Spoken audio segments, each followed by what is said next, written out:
The Fastening Features toolbar also contains a snap groove feature, a tool that automates the creation of the groove that corresponds to a snap hook. Because a groove will be defined based on an existing snap hook, you must first create a snap hook before you can use the snap groove feature. Also, a snap groove must be created on a different solid body than that which contains the snap hook. This can be done by having multiple bodies in a single part file, or by having two different components in an assembly. In this case, I'll be using a second solid body that is already in place.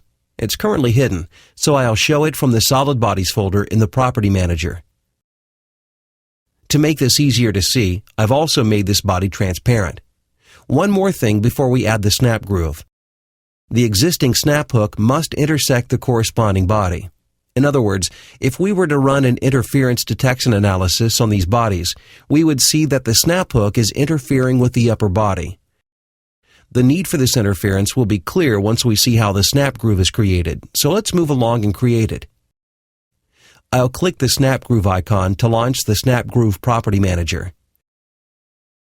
In the first field, we have to select the snap hook.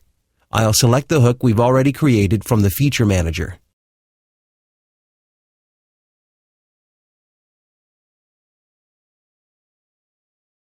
Next, I'll select the solid body that we want to create the snap groove in, the upper transparent body in this case.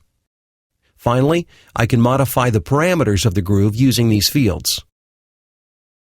Once the values are entered, I'll click OK, and the snap groove is created. You can see how a cavity is made in the upper body.